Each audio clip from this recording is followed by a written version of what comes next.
Assalamualaikum warahmatullahi wabarakatuh. Perkenalkan, nama saya Fauzul Ikram dari Prodi Sistem Informasi. Alhamdulillahirabbil alamin. Wassalatu wassalamu ala asyrafil anbiya wal mursalin wa ala alihi washabihi ajmain. Amma ba'd.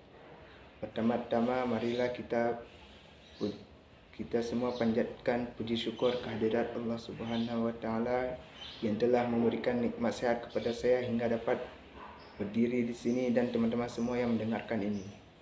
Tak lupa pula salawat dan salam semua tercurah pada junjungan kita Nabi Muhammad SAW serta kepada keluarga dan sahabatnya yang mulia. Pada kesempatan ini saya akan menyampaikan ceramah singkat yang berjudul Kisah Sa'ad bin Abi Waqqas. Sebelum masuk dalam ceritanya, saya akan memberitahu siapa sih sebenarnya Sa'ad bin Abi Waqqas. Sa'ad bin Abi Waqqas dikenal juga dengan Sa'ad bin Malik. Ia merupakan salah satu sahabat dari Nabi Muhammad SAW yang menjadi orang ketujuh memeluk Islam. Ia memeluk Islam pada usia 17 tahun. Ia termasuk golongan yang pertama masuk Islam atau disebut As-Sabiqunal Awwalun. Sa'ad bin Abi Waqqas terutama dikenal karena kepemimpinannya dalam pertempuran Al-Qasiyah dan kunjungannya ke Tiongkok pada tahun 651. Sa'ad secara tradisional dikreditkan oleh Muslim Cina karena memperkenalkan Islam ke Cina pada masa pemerintahan Kaisar Gaozong dari Tang. Sa'ad bin Abi Waqqas memiliki banyak keutamaan dan keistimewaannya. Di antaranya salah satu dari 10 orang yang dijamin Rasulullah SAW masuk syurga dan orang yang doanya diterima. Karena suatu ketika Rasulullah SAW pernah berdoa agar doa Sa'ad selalu dikabulkan oleh Allah Subhanahu wa taala. Sa'ad bin Abi Waqqas berasal dari suku Bani Zuhra dari Quraisy. Ia merupakan paman Nabi Muhammad SAW dari pihak ibu. Sa'ad bin Abi Waqqas lahir di Mekah pada tahun 595. Ayahnya adalah Abu Waqqas Malik bin Uhayb bin Abdu Manaf bin Zuhra dari klan Bani Zuhra dari Quraisy. Uhayb bin Abdu Manaf adalah paman dari pihak ayah Aminah binti Wahab, ibu Nabi Muhammad SAW. Ibu Sa'ad bin Abi Waqqas adalah Hammah binti Zuhra bin Umayyah bin Abdu Syam bin Abdu Manaf. Ibunda Rasulullah SAW, Aminah binti Wahab, berasal dari suku yang sama dengan Sa'ad, yaitu dari Bani Zuhra. Oleh karena itu, Sa'ad juga disebut sebagai Sa'ad dari Zuhra. Sa'ad dilahirkan dari keluarga yang kaya raya dan terpandang.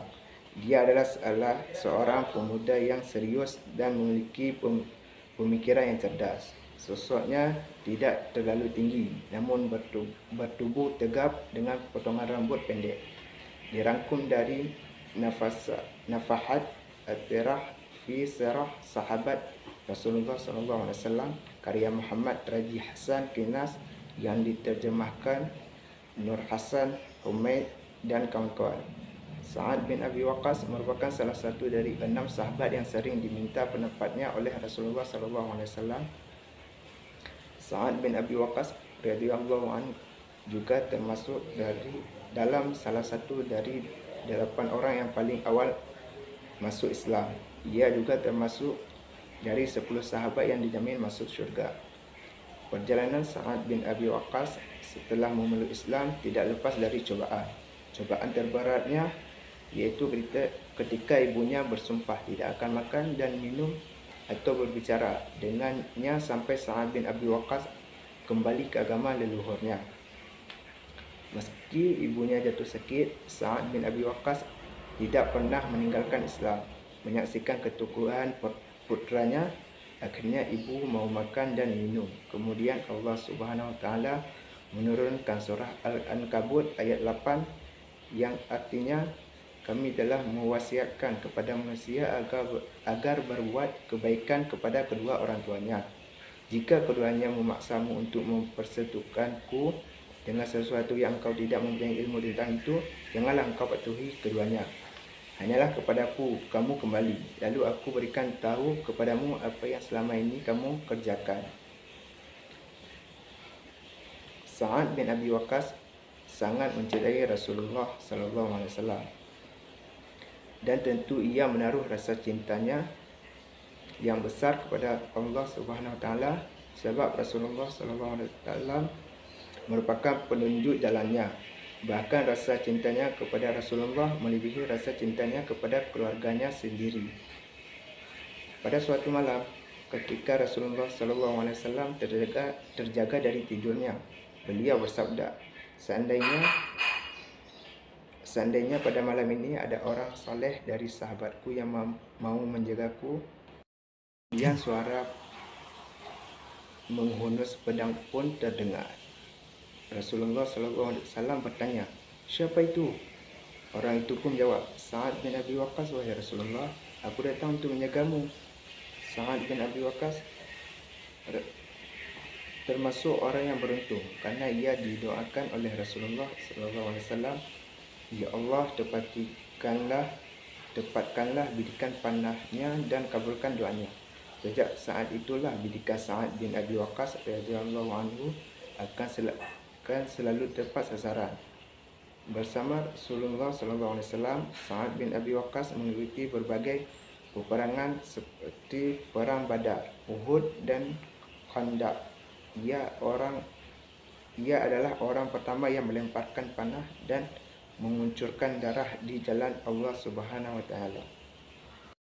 Sa'ad bin Abi Waqqas pernah diutus oleh Khalifah Umar untuk menghadapi pasukan Persia di Qadisiyah. Sa'ad bin Abi Waqqas dan pasukannya kemudian berangkat dengan bekal doa dari Amirul Mukminin dan kaum muslimin yang lainnya. Pertempuran antara kaum muslim dan pasukan Persia berlangsung sangat ketat dan hebat. Allah pun menganugerahkan kemenangan di atas kaum muslim. Sa'ad bin Abi Waqqas dan pasukan muslim berhasil merebut beberapa daerah seperti Karkasiyah, Tikrit, Jalujah, dan Masbandan. Sekian ceramah singkat dari saya tentang kisah Sa'ad bin Abi Waqqas yang membela agama Islam. Sebelum saya menutupnya, jadi kesimpulan yang dapat kita ambil dari cerita tersebut, kita harus berbuat baik kepada kedua orang tua kita dan mendengarkan nasihatnya. Apabila keduanya memaksa kita untuk mempersekutukan Allah dengan sesuatu yang kita tidak mempunyai ilmu tersebut, janganlah engkau patuhi keduanya, karena Allah telah berfirman dalam Quran Surat Al-Ankabut ayat 8. Sekian ceramah dari saya. Assalamualaikum warahmatullahi wabarakatuh.